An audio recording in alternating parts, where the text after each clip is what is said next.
Sir 3000 கோயிலுக்கு குடமுழுக்கு பண்ணியதாக பெருமை கொள்கின்ற நண்பர்களுக்கு நான் கேட்கிறேன், எத்தனை குடமுழுக்குல முதலமைச்சர் சென்று கலந்து கொண்டார்?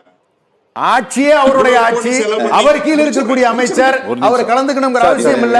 நீங்க நடத்தக்கூடிய பிரதமர் இந்தியா முழுக்க பிரதமர் தான் எல்லா கோயிலுக்கும் போறாரா? சார் சார் என்ன சார் பேசுறீங்க? கொஞ்சமா சென்ஸோட பேசுங்க சார். இல்ல இல்ல நீங்க பேசுறது கொஞ்சம் கூட அறிவுபூர்வமா இல்ல. ஏன் முருகன் மாநாட்டுல கலந்துக்கலையா? என்ன சார் பேசுறீங்க நீங்க? சும்மா ஏதாவது பேசணும்னு பேசிக்கிட்டே இருக்கீங்க. அர்த்தத்தோட பேசுங்க சார். இல்ல பேசுறேன்னு பேசல. பின்ன என்ன பண்றீங்க? குடமுழுக்குல எத்தனை முழுக்க சார் அவர் கலந்துக்கணும்னு ஏதாவது விதிமுறை இருக்கா? ஏங்க 3106 அப்படின்னா முதலமைச்சர் வெறும் கோயிலுக்கு தான் போயிட்டு உட்கார்ந்திருக்கணும், வேற வேலையை பார்க்க முடியாது. என்ன பேசுறீங்க நீங்க? சார் தீபாவளிக்கு வாழ்த்து சொன்னார். யாரு தீபாவளி ராவணன் இறந்த தினம். தமிழர்கள் வருத்தப்படுகின்ற நிலம். அதுக்கு எப்படி சார் வாழ்த்து சொல்லுவாங்க?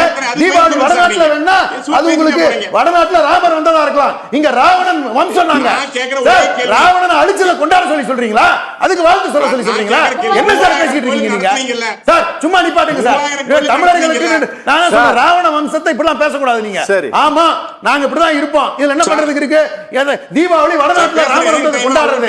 மீண்டும் சொல்றேன், ராமரை கொண்டாடுறதுக்கு நீங்க ராமரை கொண்டு வந்து வச்சுங்களேன். முருகனை என்ன வச்சு கொண்டாடிட்டு இருக்கீங்க? என்ன சார் பேசுறீங்க? கொஞ்சம் கூட சார் காமன் சென்ஸ் வேணும் சார். இருக்கலாம் எதுவுமே கிடையாது உங்களுக்கு.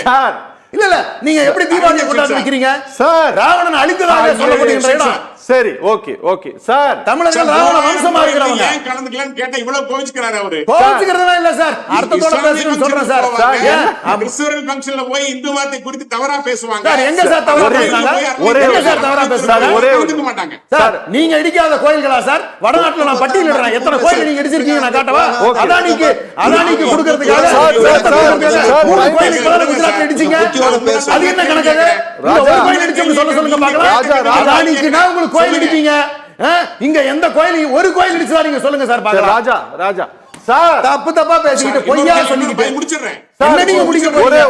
ஒரே சார் கொஞ்சம் கோயிலுக்கு முழு பிம்பமா இருக்கீங்களா நீங்களுமே? அப்புறம் உங்க தலைவர் எப்படி இருக்காரோ அது மாதிரி தான் நீங்களும் இருப்பீங்க. தமிழ்நாட்டுல 12,500 கேர்ல விளக்கு இல்ல, லைட் இல்ல சார். ஒரு வேளைக்கு தீபம் போடுறதுக்கு வழி இல்ல. சரி சரி கோயில் அதுவும் ஒன்று 12,000 கோயில் இருக்கு. ஆக்கப்பூர்வமா பட்டியல கொடுங்க, சரி பண்றதுக்கான வழியை பார்ப்போம். அதை விட்டுட்டு சும்மா பொய்யா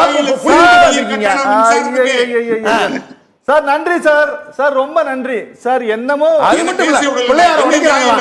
நீங்க பிள்ளையார் சதுர்த்திக்கு பிறகு நீங்க 13 நாள் கழிச்சு நீங்க பிள்ளையார போய் கரைக்கிறது இல்லையா? பிள்ளையார உடைக்கிறது இல்லையா? நீங்க செய்யறத மத்தவங்க செஞ்சா தப்பா? என்ன சார் பேசுறீங்க? சார் நன்றி சார், ரொம்ப நன்றி சார், ரொம்ப நன்றி சார். சார் மக்கள் வந்து பார்த்துட்டாங்க சார். எல்லாத்தையும் பேச விடல. நீங்க பேச விடல, அர்த்தத்தோட பேசலாம். டைம் இல்ல, முடிஞ்சிருச்சு. சொல்லணும்னா அவருக்கு நான் குறுக்க பேச எப்படி நியாயம் இது? சார் நீங்க பேசுறது கூட பொய்யா இருக்கு சார். ரொம்ப நன்றி சார். 4 பேருக்கு ரொம்ப நன்றி சார். நியாயமா சார்? ரொம்ப நன்றி. எனக்கு கருத்து சொல்ல விடணும்ல சார்.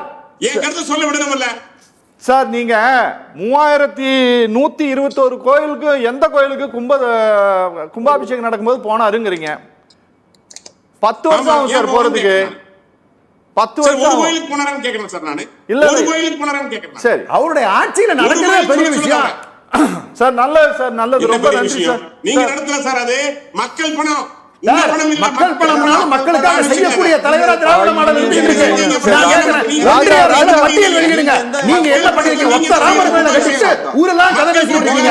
இந்தியா முழுக்க எவ்வளவு கோயில்களை நீங்க வச்சிருக்கீங்க, என்ன கட்டி இருக்கீங்க, எவ்வளவு நிதி ஒதுக்கி இருக்கீங்க? ஆக்கப்பூர்வமா கன்ஸ்ட்ரக்டிவா பதில் சொல்லுங்க சார். எங்க சார் பதில் சொல்றீங்க நீங்க?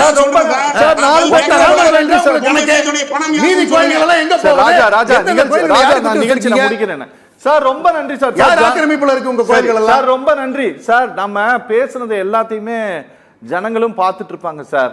யாரு அறிவுபூர்வமாக சரியாக பேசினாங்க, யார் ரொம்ப ஆதாரத்தோடு பேசினாங்க அப்படிங்கிறத பார்த்து கொண்டு இருக்கக்கூடிய மக்கள் முடிவெடுத்துக்குவாங்க.